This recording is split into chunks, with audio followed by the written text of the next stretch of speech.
Reka mbasuhuze kandi nongere mbahe ikaze inshuti bakunzi bacu mudukurikira ku Ibendera TV. Dore amakuru tugiye kugarukaho muri aka akanya. Turababwira ko Kiliziya Gatolika yemeje guha abapadiri cyangwa se ubupadiri abatinganyi mu karere ka Rutsiro. Umugabo yasanzwe mu bwogero yapfuye, bikaba bikekwa ko yaba yiyahuye. Aha muri Rutsiro kandi umugabo n'umugore we bafatanywe inyama z'intama, bikaba bivugwa ko arizo bibye zimwe ngo bari banazitetse. Muri Repubulika Iharanira Demokarasi ya Kongo ukekwaho ubujura yatwitswe ari muzima.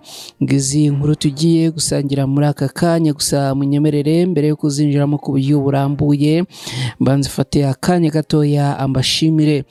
Niba ujya ufata umwanya wawe waba muto cyangwa munini ugakurikira inkuru n'ibiganiro byo ku Ibendera TV, uri agaciro gakomeye kuri twe, turagushimira. Ariko tunashimira mwe mwakoze subscribe, mwarakoze guhitamo neza. Turanibutsa ariko namwe mutarakora subscribe ku Ibendera TV kuyikora kugira ngo mureke gukomeza gucikanwa n'inkuru tubagezaho hano ku Ibendera TV umunsi ku munsi.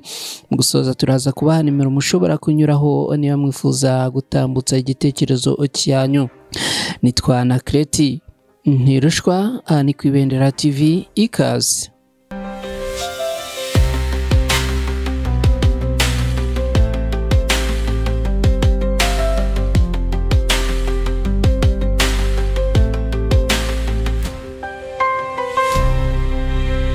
Kiliziya Gatolika y'Ubutaliyani yatangaje ko abagabo bafite ibyiyumvo byo kuryamana n'abo bahuje ibitsina bemerewe kuba abapadiri igihe cyose bemeye gukomeza kuba ingaragu no kwirinda gukwirakwiza imyemerere yabo ku bijyanye n'imibonano mpuzabitsina.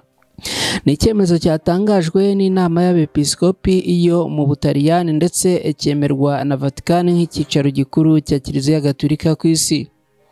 Iyi nyandiko yemejwe n'inama y'abepiskopi b'Abataliyani mu Kwakira umwaka ushize 2024 gusa.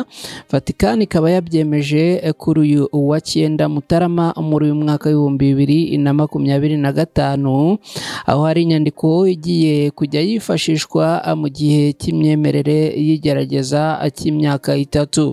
Iyi nyandiko ivuga ko abantu bafite imyumvire y'abaryamana bahuje ibitsina bashaka kwinjira mu batoranyijwe kuba abapadiri bagomba kwiyemeza kubaho badashaka nk'uko n'abandi basore bemera kudashaka abagore.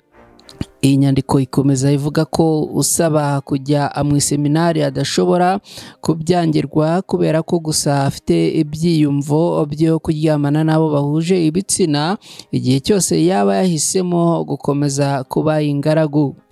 Kiliziya yatangaje ko iki cyemezo kitavuguruza icyari gisanzweho cyo kutemerera abaryamana n'abo bahuje ibitsina kuba abapadiri, ahubwo ko gishimangira ko abasore bafite ibyiyumvo cyangwa se ibyumvo byo kuryamana n'abo bahuje ibitsina ariko bakaba barahisemo kwifata no kudashaka nabo bashobora kwakirwa. Mu yindi nkuru twerekeze mu karere ka Rutsiro. Habiyaremye Pascal yasanzwe mu bwogero amanikishije ikiziriko cy'ihene yapfuye, hakaba hakekwa ko yiyahuye kubera amafaranga y'u Rwanda 1,800,000 yarabereyemo ikimina. Kubyakira ngo bikaba byanze agahitamo kwiyahura. Nyakwigendera yari afite imyaka 48, yari mu mudugudu wa Kinunu mu kagari ka Abushaka mu murenge wa Boneza mu karere ka Rutsiro mu ntara y'Iburengerazuba mu Rwanda.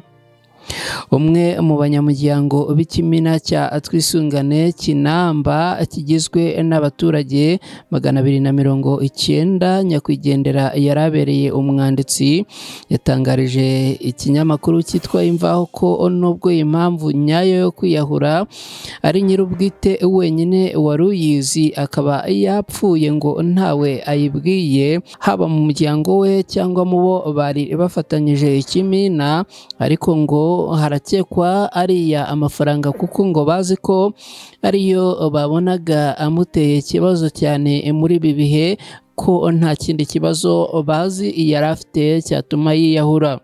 Yagize ati hari amafaranga miliyoni 5,400 batubikiraga nk'ikimina ababuriraho ari batatu, we umuyobozi w'ikimina n'umucungamutungo. Ubuyobozi bunabizamo ngo batwishyure amafaranga yacu, hemezwa ko bazagabana igihombo, ariko we akavuga ko arengana. Ayo yemera yanishyura ari 700 gusa, ani ngo yariwe na abariya abayobozi bandi aribo bakagombye kuyishyura. Akomeza avuga ko abo bandi bavuze ko nta mpamvu bayishyura abonyine, niba yarababuriyeho bose ko bagomba kwishyurira hamwe. Baranandika barasinya, ariko nyakwigendera agumana akangononwa. Icyakora umuryango we uramuhumuriza, banafatanya gushaka inzira zo kuzayishyura kuko ngo yagombaga kuyishyura muri Gashyantare uyu mwaka w'2025.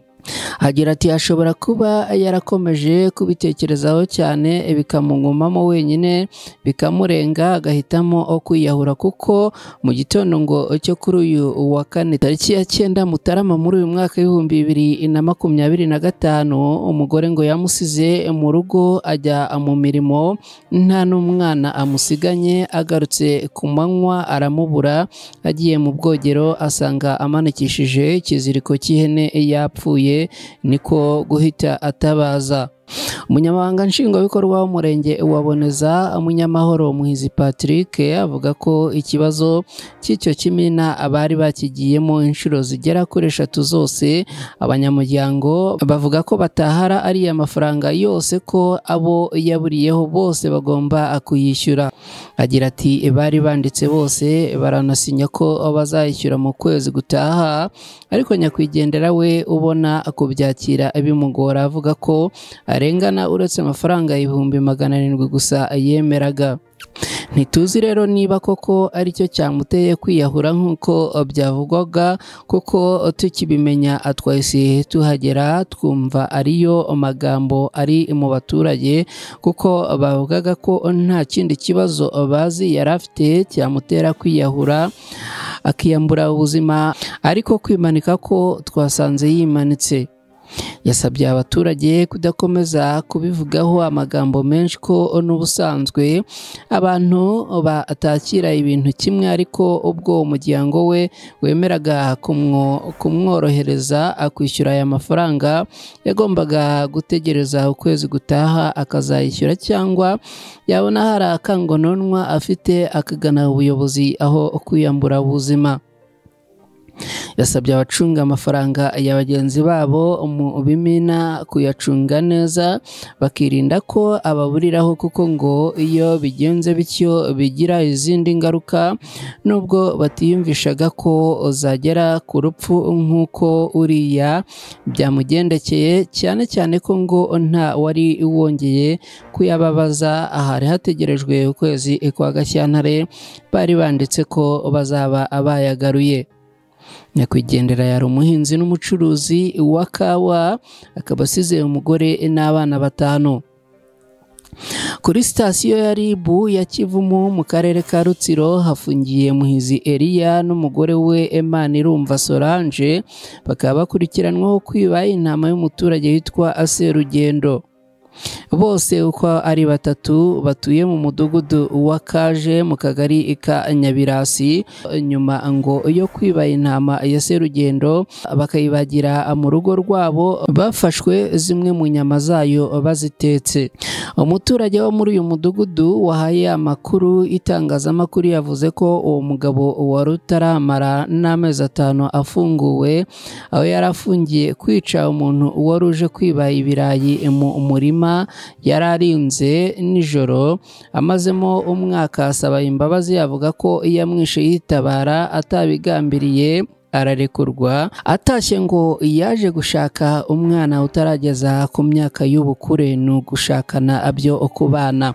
Ngo yari asanzwe kandi uyu mugabo anakekwaho ubujura, akaba ngo ariyo mpamvu iyo ntama yabuze, akaba ari we abaturage bose bahurizaho ko yajya gushakirwa iwe. Uyu muturage agira ati iki cyemezo kikimara gufatwa, abaturage, abayobozi n'abashinzwe umutekano bagiyeyo baramukinguza. Akinguye bamusangana inyama mbisi, basanga n'izindi umugore yari azitetse. We n'umugore we bemera aba ataruhanyije ko ari iz'iyo ntama, ari bo bayibye bakayibaga, ari bwo bahitaga babashyikiriza RIB sitasiyo ya Kivumu. Umunyamabanga nshingwabikorwa w'umurenge wa Nyabirasi Migabo Mpirwa yavuze ko uyu mugabo bitazamworohera kuko akomeje kwishora mu byaha by'uruhererekane. Agira ati icyo twakoze ni ukumushyikiriza RIB sitasiyo ya Kivumu hamwe n'uwo mugore we.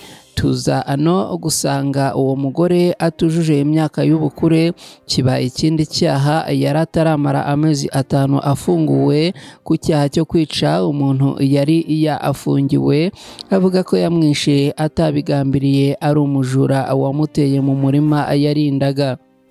Icyo gihe rero ngo yaje gufungurwa, none imyitwarire ye mibi ikaba ikomeje kuko ngo no kujyayo ngo nuko ari we abaturage bahise bakeka. Migabo Mpirwa asaba aborozi kuba abambere mu gucunga amatungo yabo, kuko ngo nk'iyo ntama uyu yayikuye mu rugo rw'uyu muturage ku manywa y'ihangu, iri yonyine ko ngo iyo iba ifite uyicunga atari kuyiba. Yanabasabye gukorana bya hafi n'inzego z'ubuyobozi n'iz'umutekano mu gukumira ibyaha cyangwa kubigenza igihe byabaye, hagashakishwa babigizemo uruhare kugira ngo bakomeze guharanira umutekano wabo n'ibyabo. Abaturage bo mu mujyi wa Karemi muri Repubulika Iharanira Demokarasi ya Kongo bafashe ukekwaho ubujura bamutwika ari muzima. Uwatwitswe yafashwe mu ijoro ryo ku itariki 10 Mutarama muri uyu mwaka w'2025 mu gace ka Kitutu muri komine ya Rukuga. Abatanze amakuru bahamije ko uwo muntu yafatiwe mu cyuho ari mu bikorwa by'ubujura. Ubuyobozi bw'ako gace bwamaganye ibyo kwihanira, busaba abaturage ko abo bakekaho ibyaha bajya babashyikiriza inzego z'ubuyobozi. Radio Kapi yanditse ko no ku itariki 6 Ukuboza muri uyu mwaka ushize 2024 undi muntu bikekwa ko ari umujura yafashwe, abaturage bagahita abamutwika ari muzima mu gace ka Aregeza muri komine Elake. Mu bisa no kwihorera, itsinda ry'insoresore ryahise ritwika inzu zimwe muri ako gace. Tuganye ku musozo w'aya makuru, turabasaba inkunga yo gukora subscribe kuri channel yanyu Ibendera TV, hanyuma ariko mukanadufasha gusangiza izi nkuru inshuti zanyu zitandukanye, tukageza amakuru kuri bose mu byiciro byose.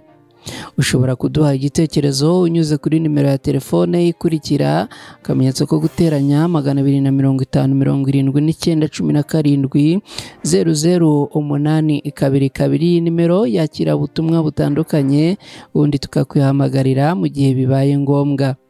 Ndabashimiye kandi mbasezeyeho, mugire icyumweru cyiza. Inkuru ku Ibendera TV nakagaruka.